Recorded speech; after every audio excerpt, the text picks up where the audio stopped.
missed anything. So as we talked about in class, there is a difference between a socialized charismatic leader and a personalized charismatic leader. Socialized charismatic leaders, also known as SEL, these are people who possess a self-transcendent and empowering personality. They use charisma for the benefit of others, right? For the benefit of empowering others, versus somebody who possesses personalized charismatic leadership, which is also known as PCL. This is someone who possesses a dominant, self-centered, narcissistic personality. Essentially, they use charisma for self-glorification. So for instance, as we mentioned in class, someone like Martin Luther King would be considered to be a socialized charismatic leader, versus somebody like Adolf Hitler would be considered a personalized charismatic leader. Really, this is how you distinguish whether charisma can be used for good or bad. As I mentioned, charisma is a very neutral word, so therefore it does have a double-edged sword. It can be used for good or bad. As we talked about, any type of leadership has power, and power is the ability to influence others. Sometimes we influence others for the benefit of all, or sometimes for the benefit of our own self-glorification. Just other things I want to briefly mention: socialized charismatic leaders. They use rewards to reinforce behavior that is consistent with their vision and the mission of their organization. And socialized leaders, they tend to have followers who are part of a cohesive team, right? This is how they're able to empower people. As a leader, people of SEL, they convey a value-based message that aligns with the mission and the objectives of the organization. Because once again, the most important thing is the mission, and usually the mission is a benefit for all, versus somebody who is a personalized charismatic leader, somebody who is involved with charisma for the sake of self-glorification. They use negative charismatic, they're considered to be negative charismatic leaders, and they emphasize devotion to themselves to make them seem more ideal, right? This is the purpose. For them, decisions of these types of leaders, they're very self-serving. Their ideological appeals are only employed to really gain power, which is really arbitrary, but this is the way that they continue, right? They are very self-serving. So with that said, I think that is pretty much the end of the double-edged sword. When we talk about Burns' transformational leadership, here, as I mentioned, this idea was actually articulated in 1978. Here, Burns proposed that there were two leadership approaches for getting work done, which is transactional and transformational. When we talk about transformational leaders, these are people who are known for moving and changing organizations, right? They change them in a big way. And they communicate to followers an inspiring vision for the future. And very much like charismatic leaders, transformational leaders, they are able to tap into followers' higher ideals and desire for change. Versus transactional leadership, this is somebody who really seeks to maintain stability within an organization. It's usually through regular economic and social exchanges, and it's intended to really achieve goals for both the leader and the follower. So as an example that I think I mentioned was in regards to, let's say you work at Amazon. Now, the objective here is for you to be able, let's say you're receiving merchandise. So you have to receive a certain expected amount of merchandise, right? You work an expected amount of hours. And Amazon benefits because they get the work needed done. You benefit from Amazon because you receive money for your work. So it is transactional. You do the work, Amazon pays you. Now, if you chose not to do the work or you didn't show up to work, Amazon wouldn't pay you for it. So therefore, the transaction would end. Versus transformational leadership, as we said, this is really seeking to change the status quo, and it really articulates to followers the problems in the current system. We will go into that a little briefly. The effects of transformational leadership is also important to discuss. Transformational leaders, they describe a process of bold vision, and they articulate that changes and transformations are needed within organizations and individuals. Transformational leadership also has positive effects on organizational performance, culture, and learning. They're more likely to be strong advocates for things such as teamwork, cooperation, collaboration, innovation, which is really all great ingredients for learning culture, right? Transformational leaders also, they've been found to positively affect followers. They're not just their followership, but also their organizational commitment. Really, this reflects the extent to which members are loyal and willing to work hard for achieving these organizational objectives, because once again, they internalize those ideals, right? The leader's vision now becomes their own vision. So this is what improves communication and collaboration skills. Organizational commitment has direct implications on things such as like employee turnover rates, performance, and even citizenship behavior. Once again, just a brief example, but Martin Luther King was a strong advocate for nonviolence. So this is something that was internalized amongst his audience. So we found that often many followers marched without defending themselves, and even though they endured much hardship, they sacrificed their own safety for the vision because they believed greatly in that vision. Effective transformational leaders, they also use charisma and power to inspire and motivate followers. Really, this is where followers trust and work hard to achieve their organizational's objectives. They believe wholeheartedly in their leader, and therefore they trust both their fate and their commitment to this leader. They generate excitement and energy by presenting and compelling and inspiring that vision for the future. Followers associated with transformational leadership, they really report higher levels of job satisfaction. They feel empowered, and there's a significant level of lower turnover rates and stress. Once again, as we've found, and I'm sure you found in many business classes, the epitome of any type of turnover within an organization is usually has to deal with culture, or that certain employee feels that they are not what would be the word, that they are not appreciated for their work, because once again, we all want to be seen, right? So therefore, it's important that you have this type of culture that encourages collaboration, that it encourages everyone to partake. Because once again, when you partake and collaborate, you therefore are committed, and therefore you are an invested stakeholder in the outcome of this objective or vision.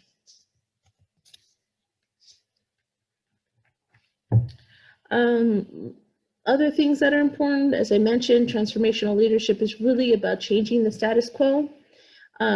Here, leaders, they want to change the status quo by articulating to followers the problem in this current system and the reason for this compelling vision that this leader may have.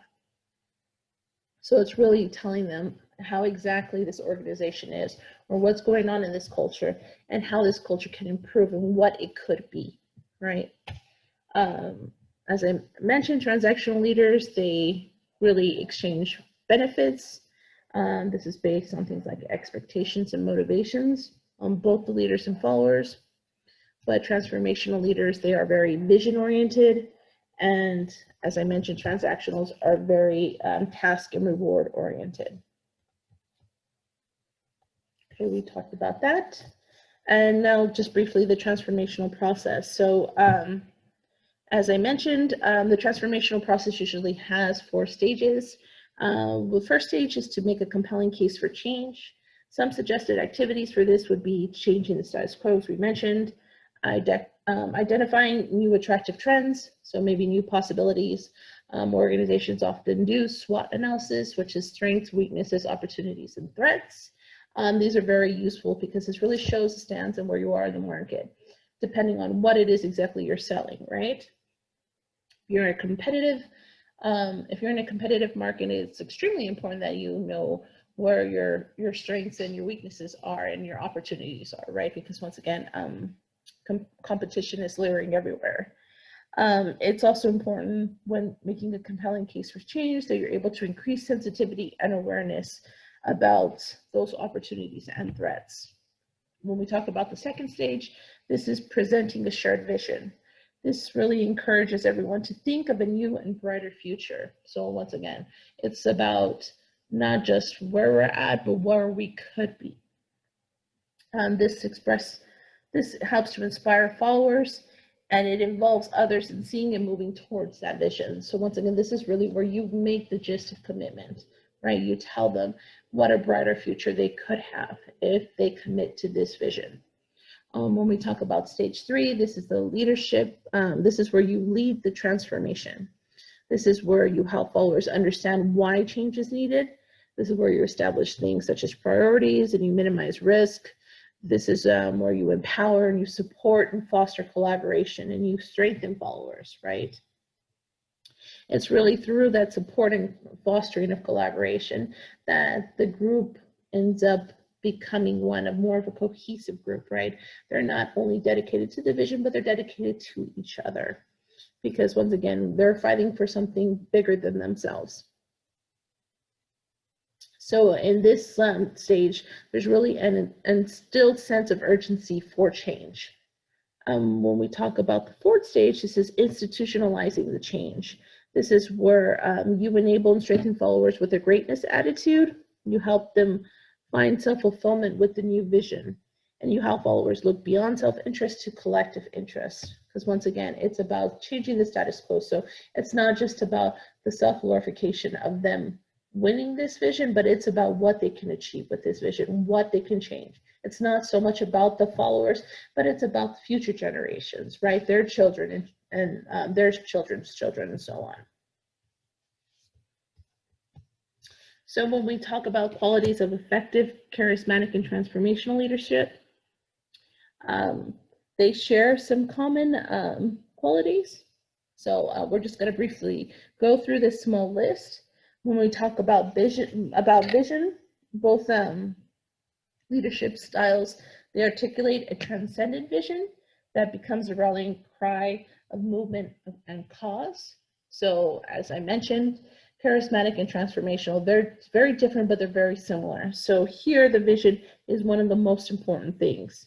When we talk about this, they have the ability to articulate an ideal vision for the future that is significantly better than the present. So for instance, Martin Luther King's objective was to change systemic racism. Although this is something that we are still trying to tackle today, he was the primary movement of this, right? He is the face of change. His vision for equality for everyone was his primary objective. So this was what people rallied for and cried for, right? The equality.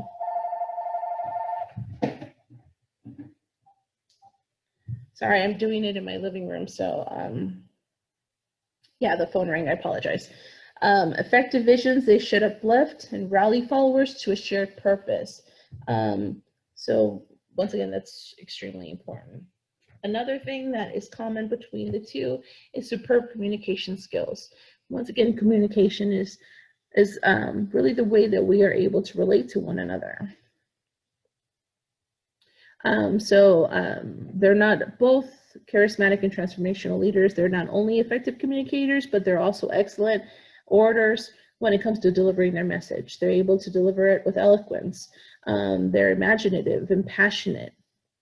When they present to followers, they're able to awaken followers' desire for change and to inspire them to embrace this vision, right? Charismatic leaders use their support, use their superior skills to really stir dissatisfaction with the status quo, and they build for support for a vision of a newer future. So once again, it's very important that you have those communication skills, that you're able to be relatable, that you're able to be approachable, that you're able to understand what exactly it is that your audience needs. It's about having that rhetoric. When we talk about self-confidence and moral conviction, charismatic and transformational leaders, they display an unshakable self-confidence and optimism as part of their persona. Charismatic leaders, they are critical in everyday interactions with followers, and they really show strength, which is one of the most important things, right? When they interact with followers, they do their best to show conviction in order to convince them to join their cause. So once again, although they show this unshakable confidence, it's in order to ensure that that vision is solidified, right? Because if you have a leader who is continuously questioning themselves, well, a follower immediately will assume, well, is this the right vision that we want to approach? Followers, they feel connected to leaders who are optimistic and confident in the ultimate success of their vision. So it's important that they show that strength, because once again, they are the ones that are leading this new change. Another important quality that charismatic and transformational leaders share is the ability to inspire trust. Trust is critical in any relationship, but even more when we talk about transformational and charismatic leaders, right? Because of the magnitude of change that they're trying to inspire within their followers. They have to believe very strongly in the integrity of charismatic and transformational leaders to risk their career. So in other words, these followers really have to believe in the message that they're trying to inspire, right? They really have to believe in this cause. So this is the reason why it's important that you are able to show both credibility and trust. You have to be able to walk the walk and talk the talk. So for instance, if Martin Luther King is peddling out a non-violence movement, and then, the media catches him, beating somebody up, that would be contrary to what he, continuously preached. But the fact that he marched, without any weapons, that he sacrificed himself and his safety every day, was him walking the walk, showing that he strongly believed in nonviolence. And as I mentioned, it's important because this builds credibility with their followers, and it really helps to garner support and cooperation from everyone. Another thing that's important about this is that when you do this, you inspire people. You inspire people to not only trust you, but to trust that vision. So essentially, by inspiring trust, you're really acting like a role model to a new value system that is really congruent with what you're trying to articulate. Another important thing is high risk orientation. Charismatic and transformational leaders, they're willing to take greater risk than the average leader. From a business standpoint, transformational leaders understand the risk-return relationship. They know that to earn high returns, they have to take calculated risks. Charismatic leaders, on their part, are willing to incur great personal risk to realize their vision. So once again, Martin Luther King, he was somebody who took a great amount of risk for his vision. He essentially sacrificed his life for this movement. Now, although I'm sure he knew that his life was in peril and that he was continuously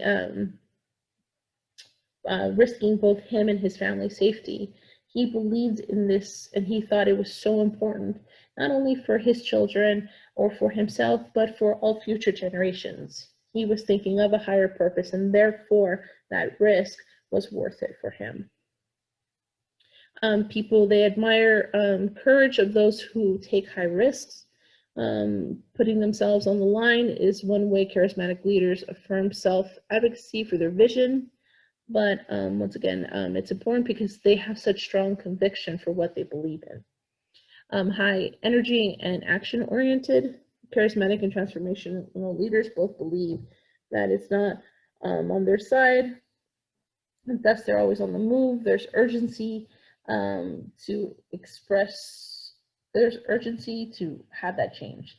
They really believe that time is not really on their side, right? So in other words, they want to change the status quo as quickly as possible. A lot of times this could be something that is pent up and building.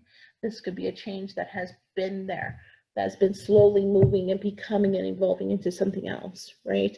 But it's important to know that both charismatic and transformational leaders, they want that high energy. They want things to change as an urgency, like we cannot wait any longer, we must do something now kind of mentality. A relational power base, this is where effective leaders have close working relationships with followers. Once again, they're very approachable. Unlike other types of leadership, it's based almost entirely on soft power bases, but here followers are often in awe of charismatic leaders. There's a powerful identification with them. They have an unquestioning acceptance of and affection for this person. So once again, they feel like they know them, even if they haven't spent so much time. A follower feels like they know them. They feel like they are so relatable, if that makes sense, because they are that approachable. Another thing that's important is achievement orientation. This is where charismatic and transformational leaders have a strong belief in the rightness of their cause. And this really explains why they persist and stay on course. So they have a strong conviction for their vision. Their ability to empower followers, once again, they understand that they cannot achieve that vision alone, so they need followers. They need the support and help of followers. Effective, charismatic, and transformational leaders, they really empower their followers to do what has to be done to achieve those organizational goals. They're good at transforming followers into highly effective team players with the message that through collaboration, things can be accomplished, right? So indirectly, they are teaching each follower or leading followers to embrace the idea that there is no I in team, right? That this is not about self-glorification or about the group. This is about the good of all. They also have a self-promoting personality. Even if no one will take up their cause, they are frequently out in media circles prompting their vision, because once again, they believe so highly in that vision. They feel like it is of absolute necessary and urgency.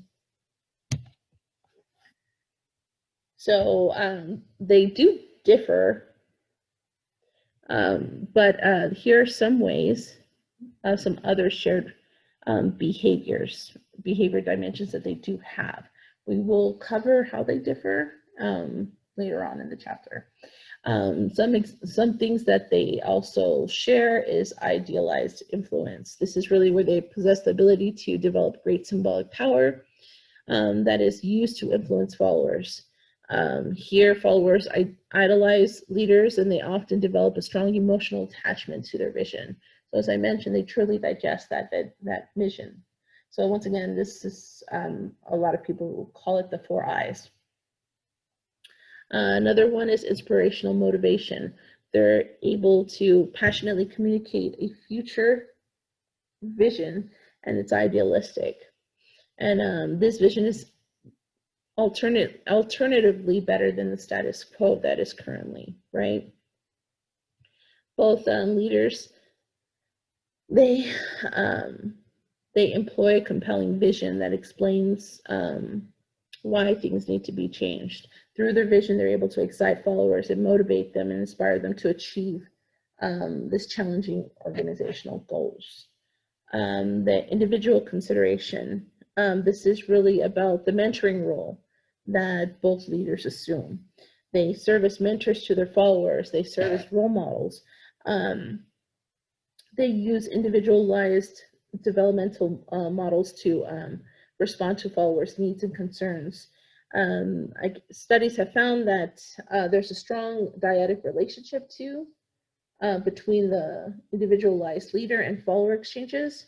So here, followers, they have a great sense of self-worth, because once again, these leaders are they inspire within. So they're very approachable, they're very relatable people. They're not like kings or queens or people who you believe could be your neighbor next door, right? They're people that you feel like you've known all your lives, because once again, they're both transformational and charismatic leaders. They inspire from within. And lastly is intellectual stimulation. They encourage followers to take new approaches to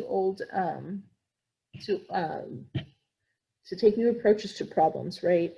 They stimulate innovative thinking, and they inspire followers to question their own assumptions and to learn how to solve problems in creative ways. So here, they're continuously encouraging followers to learn more, be more, do more, right? They encourage a strong significance of innovation and of thinking outside of the box through aspects such as diversity and collaboration. They're able to be more creative and more innovative. They also encourage an emphasis on things such as creativity, risk-taking, and experimentation, right? These are all positive things for a positive culture, because once again, as we talked about, in a stagnant culture, followers are less likely to embrace new innovative ideas for fear of the repercussions and the risks. But in this type of environment where an intellectual stimulation is encouraged and fostered, people would take those risks. And instead of fearing the repercussions or fearing the failure, they may embrace that failure and think of what did I learn from this? Now, here are the differences. So the differences between transformational versus charismatic leaders is one, that not all transformational leaders are charismatic. So it's important to note that a lot of them are not as inspiring as somebody as Martin Luther King, right? Some leaders, they can lack charisma, but they can be very effective as transformational leaders. For example, someone like Mark Zuckerberg, he's somebody who would not really be considered to have charismatic leadership within him, right? Another person I think that the book mentioned was Abraham Lincoln, although I'm really not quite sure about that one. Abraham Lincoln was a very transformational person. His writings were very inspiring, but when it comes to his actual person, his personality, he was a little leering, right? It's the same as I mentioned, Mark Zuckerberg. Although they may be in the limelight briefly, they're not somebody who wants to be there all the time. They're not somebody who's taking interviews all the time, etc. As I mentioned, those who knew Abraham Lincoln saw him as inspiring and changing. But once again, you would have to know him to really understand those principles. Another difference is how they achieve the label of charisma or transformer. Transformational leaders, they don't achieve their label from follower attributions. Instead, they're labeled as transformational leaders because they actually transform the organization they led. So versus somebody of charisma, this is something that's given. This is a follower's unconditional loyalty, right? So that's important to remember. So for instance, let's just go back to Abraham Lincoln. He's a transformational leader because he changed our country for the whole. We were, in the midst of a civil war, and really he was the person who was able to preserve the Union, and this is what brought about cohesiveness, and now we are the country we are today because of him, right?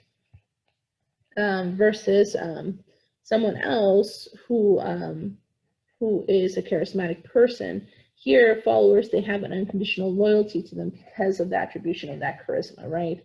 They feel devoted to them.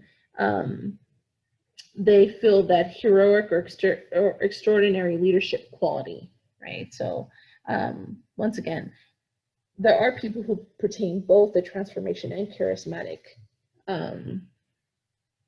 qualities, but then there are that only have transformational, and there are those who only have charismatic.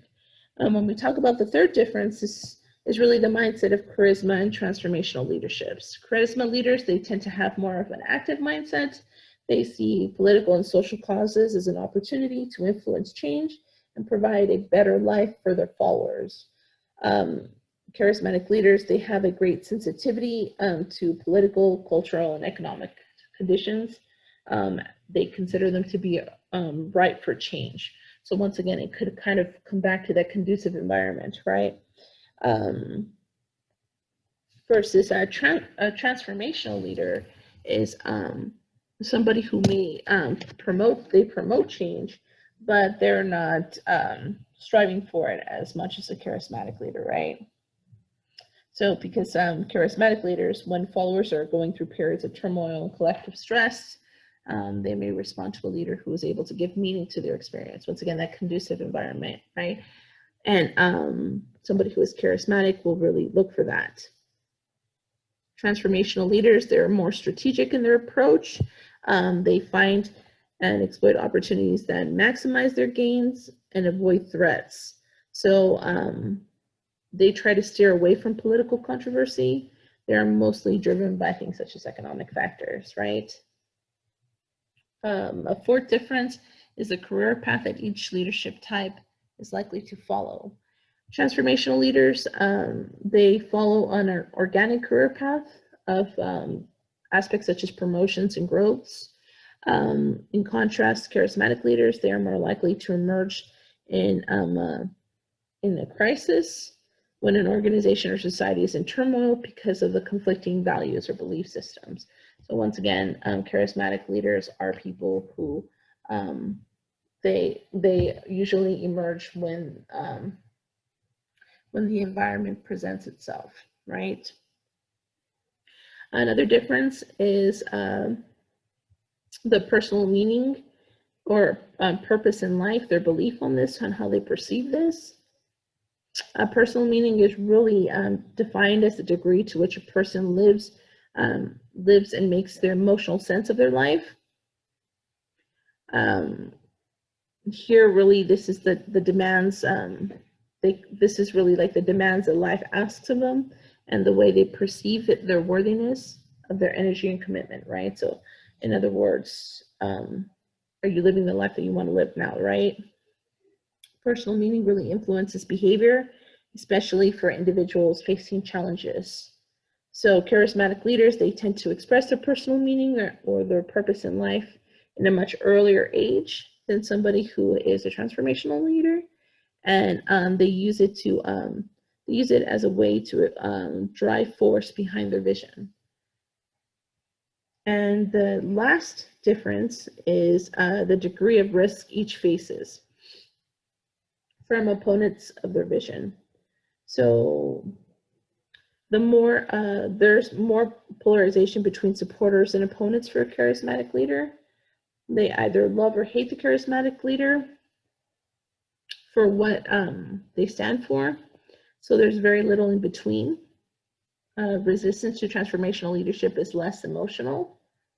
So this can explain why charismatic leaders can often meet with violent deaths. For example, people such as JFK or Martin Luther King, or if you want to look at negative leaders, Mussolini or Hitler, because once again, there's more polarization. So this is something that must be considered. And the last thing that we are going to talk about is stewardship and servant leadership. So stewardship and servant leadership really represent a shift in the leadership paradigm from a focus on leading to a focus on serving. So they're both about serving, right? Stewardship is really defined as an employee-focused form of leadership that empowers followers to make decisions and have control over their jobs. Versus a servant leader, and this is a leadership that transcends self-interest to serve the needs of others. It helps them grow professionally and personally. So both stewardship and servant leadership advocate moral imperatives related to public policy, such as needs to address poverty and economic exploitation. Both steward and servant leadership, they describe leaders who lead from positions of moral influence, not power, and they are very follower-centric. So both leadership types, they really call for things such as empathy, kindness, humility, equality, and morality. So just a few differences though. Actually, I could break it down like this. Okay, so Just a few differences between them. So stewardship and attributes, we'll just cover this one first. Their attributes are that they're very strong, team-oriented. Steward leaderships, they work best in environments where leaders and followers come together as a team to formulate goals, strategies, and policies for achieving a collective vision. They have a decentralized decision-making and power. This is really where in this type of leadership, a steward leader is most effective when authority and decision-making is decentralized. And really when the work is, when the level where work gets done and followers are encouraged to take an active role in that type of self-leadership. So really here, there's not somebody who's in charge. It's more of a laissez-faire kind of thing, where people are, the work gets done, and that's the most important thing, right? Followers are encouraged to take an active role in how they do that and how they acquire it, right? So in other words, it's not really important how you get it done as long as you get it done. Another important attribute is equality. Here, stewards, they work best when there's equality between both the steward leader and the followers. So once again, kind of like decentralized power, there's equality amongst them. So there's nobody who's really putting their foot down, so to speak, right? Instead, there's like a partnership of equals rather than a hierarchical leader-follower command. So the role of the steward leader is really to find opportunities to empower followers to serve rather than to dictate them to do something. When we talk about rewards, they put great responsibility in the hands of employees. So therefore, increased responsibility should be matched with appropriate rewards. So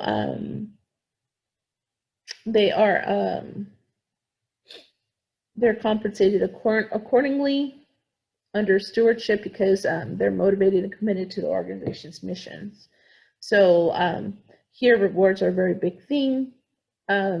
Rewards are aligned with performance, so it's hard to sustain. So without rewards, it would be hard to sustain stewardship because once again, there's nobody in charge. So really, rewards are what keeps people in line, right? This is what encourages and motivates people to get the work done. So it's important to remember that. So stewardship is no decentralized decision-making. Everyone is equal, and rewards are a must. This is really what encourages everyone. Versus someone who is a servant leader, they have some of their attributes, as we mentioned. Some of their attributes are helping others discover their inner spirits. Here, the servant leader role is to really help followers and strengthen that spirit that they have, right? Servant leaders are really about the potential to make a difference. They have to be empathetic to the circumstances of others. Servant leaders, they're really linked to ethics, virtue, and morality. They really come from a strong moral perspective, and they operate from the viewpoint that we all have a moral duty to one another, and as leaders, we have to both serve and lead. So it's important. Leadership is really the opportunity to serve at the ground level, not to direct orders from the top. It's really a leadership approach that is centered on a strong service orientation and moral spiritual grounding. So as I mentioned, traits such as active listening, empathy, and integrity are very high in this type of leadership. Other attributes that they have are earning and keeping others' trust. They earn followers' trust by being honest and true to their word. They work hard to preserve their integrity and their credibility. They don't have a hidden agenda, and they're not afraid to give power up or recognition or control to followers if it helps to move the organization forward. So once again, a servant leader, they care about followers more than they care about themselves, right? So for servant leaders, building strong working relationships with followers is one of the most important things. They service over self-interest. So here, their desire is to help others rather than to attain power or control over others. So they are not about self-glorification. They're about the objectives, the vision. They are about helping and empowering followers to be more than what they thought they could be. Another important attribute is effective listening. They don't impose their will on the team. Rather, they listen carefully to the problems that the team is facing, and they engage with them to find solutions. So here, collaboration is key.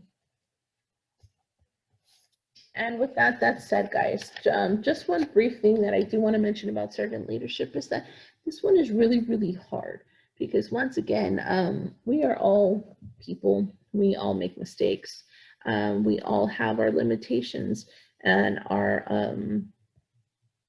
opportunities. But once again, a servant leader is really the best leader that you can be. This is the epitome of what any leader wants to be.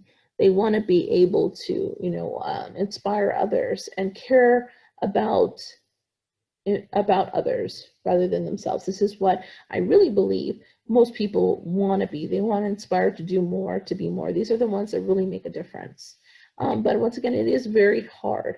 So if I were you, I would really pay attention to servant leadership, what really pertains to this, because this is going to be a big portion of your exam. In addition, I would also look at the differences between transformational versus charismatic leadership. And with that said, guys, we are done with lecture. If anybody has any questions or concerns, please let me know. I'm really not quite sure how long I've been recording. If this recording is long, I apologize, guys. And with that, I will see you guys later on.